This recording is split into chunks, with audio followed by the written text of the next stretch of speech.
This boy discovered something so disgusting about this man that he ended up losing his life because of it. This case is so absurd and disgusting that even though it has already been covered in some true crime productions, I decided to bring it to you because I kept wondering, how twisted can a person's mind be? How twisted can a person's mind become? To the point that not even the love that comes with the birth of a child can fix it or at least ease it. It's bizarre what some people can do to keep their dirty secrets hidden. That story, just like the song says, what do you do when no one is watching? This is that kind of story, and I'll tell you everything. I'm Marcos Campos. Welcome everyone. If you can, leave a like on this video, a comment, even if it's just an emoji, because it really helps a lot. Join our members club if you can't. That's okay. Just leaving a like or a comment already helps a lot with engagement. Deal! Message from the data. Let's get to the facts.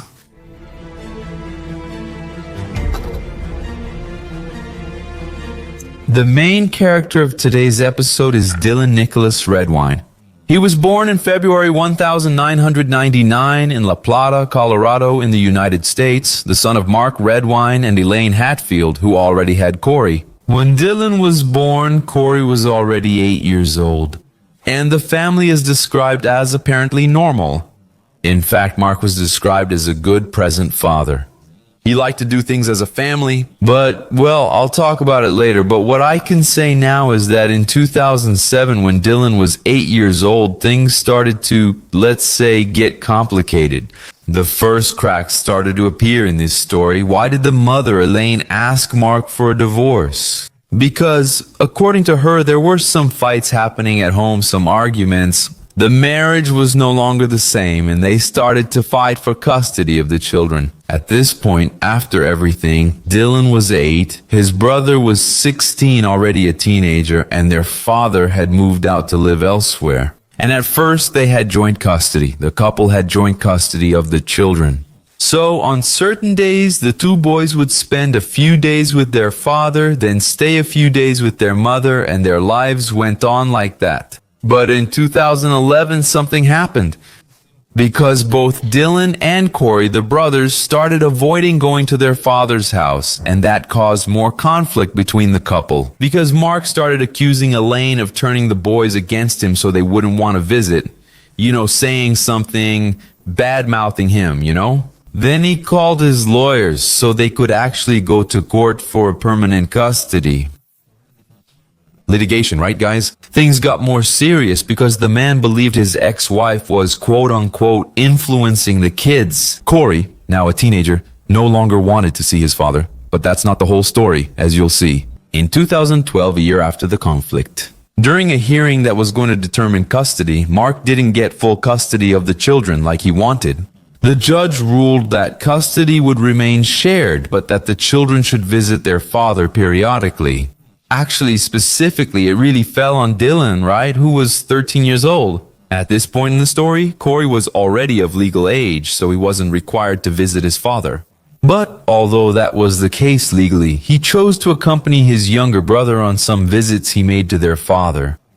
In 2011, both were already suspicious and didn't want to visit their father's house. Remember that date, the hearing happened and custody was shared, and Dylan, little, in quotes, right? 13 years old, already entering adolescence, he was also forced to visit his father, even against his will. So, we get to November 2012 when there was one of the trips to visit his father's house. One of those scheduled days that had to be followed, according to the court, arrived, so Dylan left his mother's house. They lived in Colorado Springs, and he traveled to Bayfield, where his father was living, to spend a few days with him there. When he arrived, the father picked up the boy. They stopped by a Walmart to do some shopping, then they went to McDonald's and had a snack. Seems normal, right?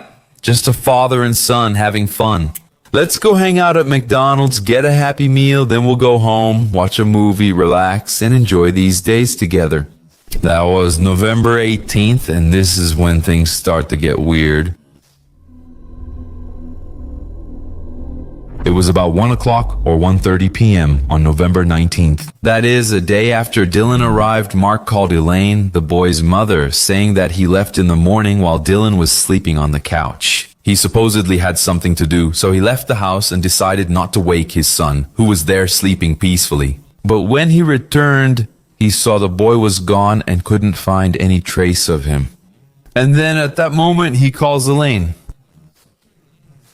A message with some suspicion. She thinks it's very strange, even though she thought Dylan didn't want to be there, right? He was kind of forced.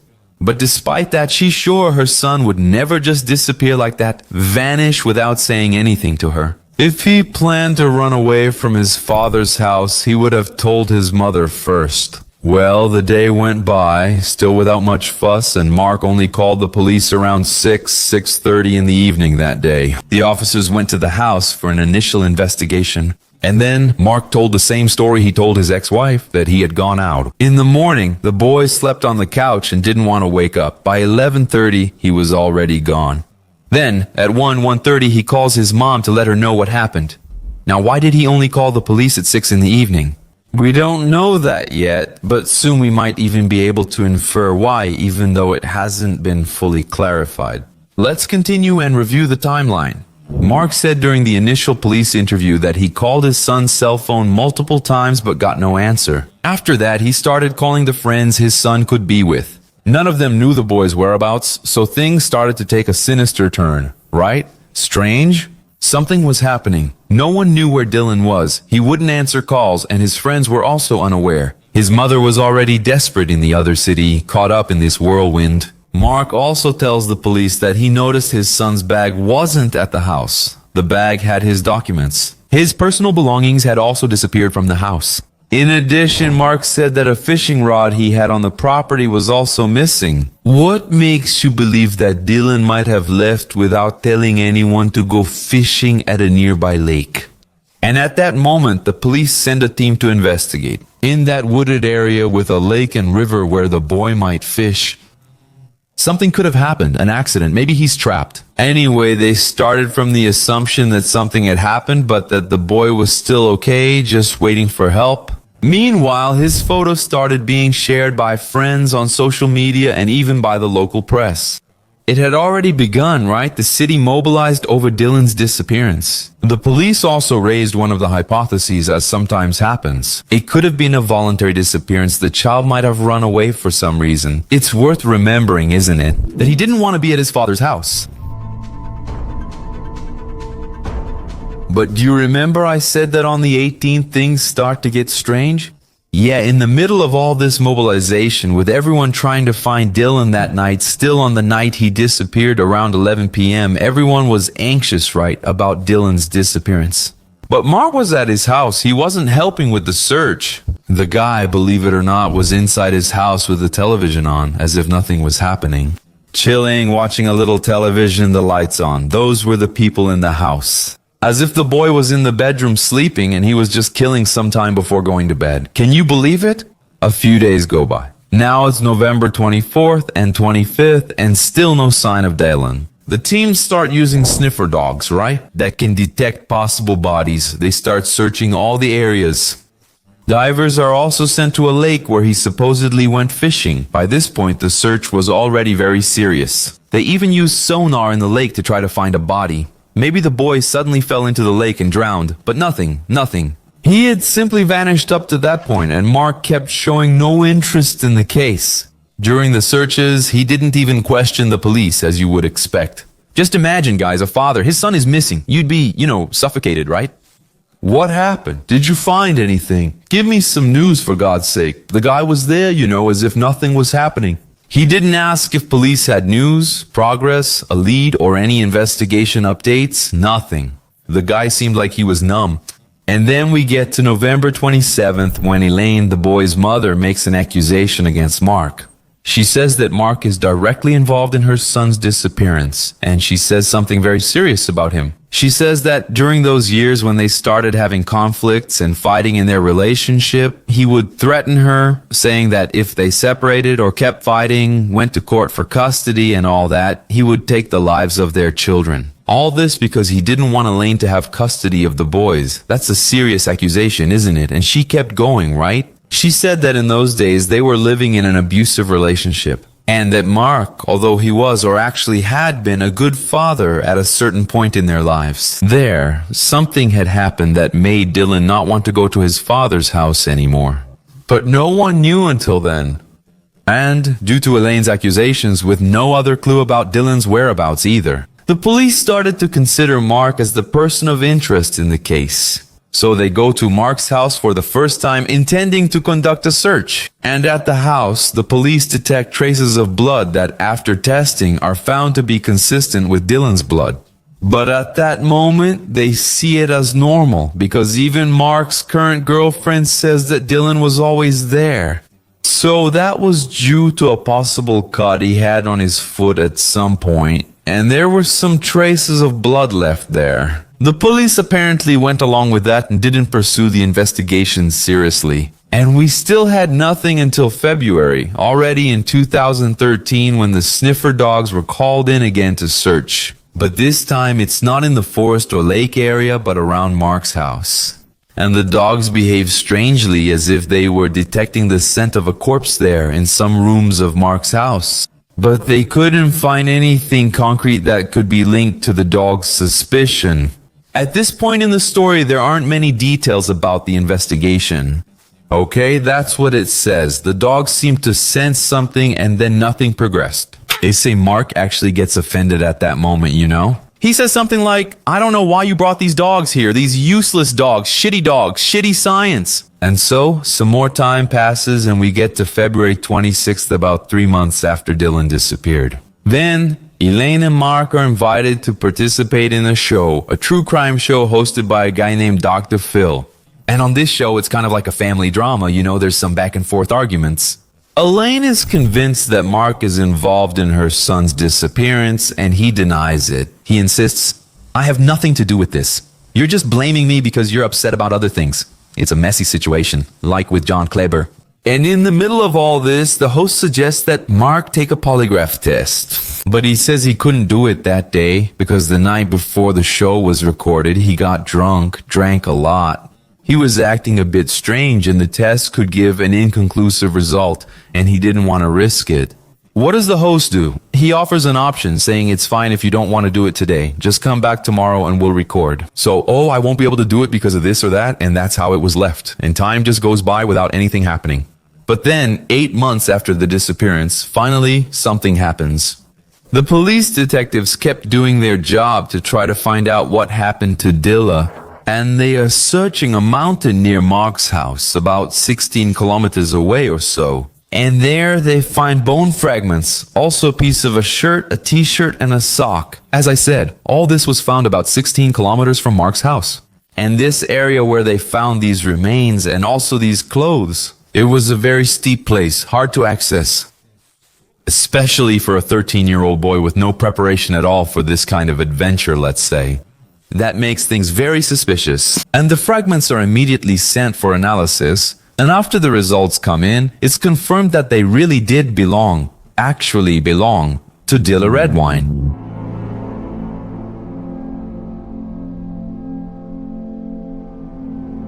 Let's say this moment is a turning point, right? The family was anxious, something that Mark wasn't, right? They received the news like a punch in the gut, right? At the same time, there's that relief of knowing, wow, they found at least his remains, and at the same time, that immense pain of knowing what had happened to the boy. Because in the end, it's not personal. The mother, the other family members, and the brother still had hope of finding the boy alive. But in June 2023, that hope ended. And now we come to the moment of finding out what happened to Dilla.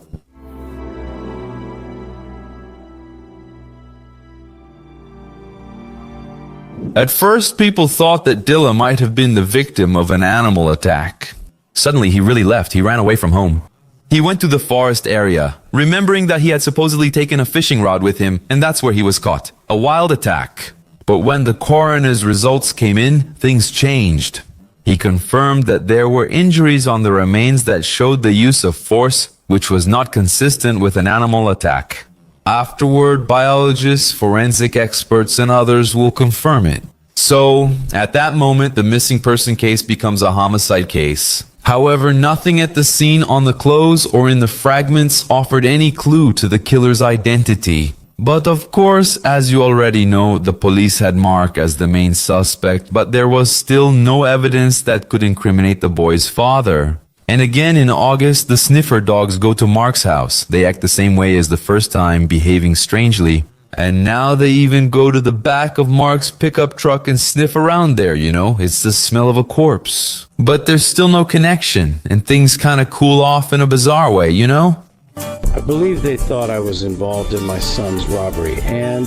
Then we reach August 19, 2015. And there, Mark Redwine is officially considered a person of interest in the disappearance and homicide of his son. What about him now that he's formally accused? Before he was only a person of interest, but now he's actually been charged. He said no, the boy ran away, and it was a bear attack. Elaine, his ex-wife, was actually working with the police to frame him for his son's murder. And then, on November 1st, 2015, let's say that another piece of this puzzle or of our criminal chain is found. A couple walking in a forested area found a human skull. The skull is examined and confirmed to be Dylan's. This skull was actually well preserved due to the location where it was found. It wasn't attacked by animals, so it was preserved enough for a proper examination to be carried out. And the forensic expert concluded that there were marks consistent with knife wounds. And based on all these findings, as well as the investigations that were progressing, though I lack source details on this evidence, the fact is it was only in 2017. That's when Mark is finally taken into preventive custody based on all this, on the charges. And then it was just a matter of waiting for the trial. The trial was set for 2018, but was postponed repeatedly to 2019, 2020, and 2021. A lot of it was also because of the pandemic during that period from 2019 to 2021. So, it was a real mess, but the trial finally happened in 2021. Mark's line of defense was the same one he always maintained ever since he became a person of interest, that Dylan ran away from home on November 19, 2012. He went into a wooded area and was supposedly attacked by a bear or a mountain lion, and so on. But that argument is flawed. Why would the boy leave his father's house and go deep into the woods? He was never like that. He didn't have the habit of doing that. He wasn't prepared. Why would he do that? Something was going on. And another thing, forensic experts confirmed that on the skull, as I already mentioned to you, there were knife marks, a mark above the eye, and other marks in the skull area. These were inconsistent with an animal attack, as confirmed by biologists and other experts. This was clearly a homicide, but the motive, well... Finally, we get to the most disgusting, revolting, bizarre part of this case. And now everything's clear. It's only a matter of time before they put Mark behind bars. On the third day of the trial, Corey, Dylan's brother, the older brother, is a witness in this trial. And there he makes some revelations. Oh my God, you'll see. Corey starts to testify saying that he and his brother used to go to their father's house. Until they no longer want to go there, remember, right? And why? Because on one of those days at their father's house, they snooped on Mark's computer. And there they found disgusting photos. The father was wearing women's underwear and eating his own feces. All of this in a diaper. A horrifying scene that left the boys traumatized and shocked. And Corey, at that moment, seeing all of this, decided to use his cell phone to take pictures of the computer to record what he was seeing on the computer screen. And according to Corey, they didn't tell anyone about it. Neither he nor Dylan told anyone that they had discovered it. But of course, can you imagine? One of the boys was 13 years old and the other was already an adult. You see your father in that awful state, I don't even know what to say. So they got scared and didn't want to go back to their father's house anymore. That's why they suddenly said, we don't want to visit anymore. So now what? But Corey could choose not to, while Dylan unfortunately couldn't, right? He had to go because of the court order. He needed to visit his father. All that stuff, that stupid custody battle. I say stupid custody battle, guys. Situations like this are sad for everyone and aren't good for the child involved. Teenager for the couple, damn. They were a normal family who once loved each other.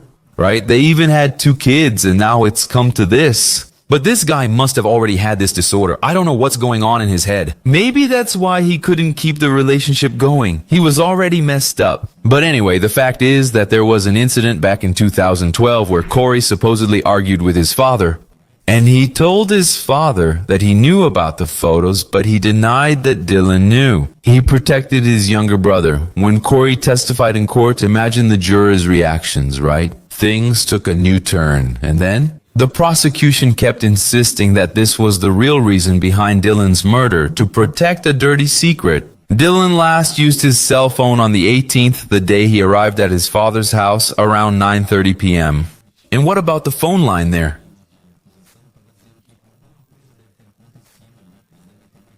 Discussed, and most likely Dylan used the photos they had on the cell phone, he and his brother, to confront their father, and that would have been the trigger for the crime. After all, guys, having that rotten secret revealed is much worse than taking the life of a child. Of course I'm being ironic, guys, but to me this is just surreal. How is that even possible? I don't know. Some cases are truly incomprehensible. Who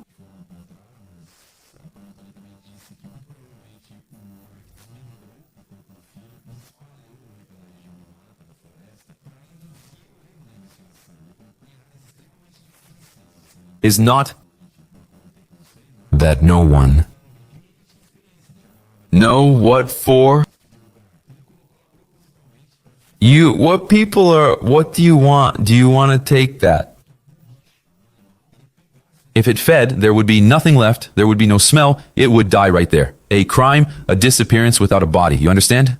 To this day, some of the boy's belongings, including his backpack, identification, and cell phone, still haven't been found. And there's also tampering. I don't know if tampering with evidence is the right term. But do you remember that Mark said his son had taken a fishing rod that was at his house? That's right. He tried to mislead the investigation by sending them where the body wasn't. Obstructing an investigation is also a crime. And look how interesting it is to get to know the guy's mind and already show that he was never a normal person as he seemed. At the start of his marriage to Elaine, an ex-girlfriend testified that the first wife actually is. He was married to this woman, and she said that in 1980, while they were hiking, camping in the middle of the woods, a forest, Mark supposedly told her this was the perfect spot to dump a body. Then, guys, the domino effect began, right? Mark's dirty secrets started coming out about this disgusting guy. A guy from a bank where there was a savings account in Dylan's name said that Mark went to the bank trying to withdraw all of his son's savings. That made everyone there wonder why the man would do that. As if Dylan really wasn't going to come back, right? He was sure about it. Why would he withdraw it? If he had hoped that his son was alive, it would just be a matter of time before he returned. Then comes the sentencing, right? The conviction felt strange and bizarre. It's hard to understand. This defense ensured he got a light sentence. Mark Redwine was 59. Maybe that's why. Then he was convicted by the jury, which had a unanimous decision on June 16, 2021, found guilty of murder and child abuse. Additional factors worsened the case of Dylan Redwine's death at age 13 in 2012. So, he was sentenced to 48 years in prison without parole. So, that's going to go beyond the average life expectancy of anyone, right? Maybe that's why he got that sentence. But at the same time, when we look at the symbolism, it's a light sentence, right? For the atrocity he committed against his son to protect his dirty secret and hide how vile he was, right? That's it, guys. Today's case was heavy. I think it's one of the most disgusting I've seen. It's interesting. I couldn't find anything on this. If he had any pathology, what makes someone act that way? If it's just perversion to feel pleasure from that thing, right? Because there are some things we see out there that are, right? But that's it. I really appreciate your company. A kiss from Revo. See you in the next episode.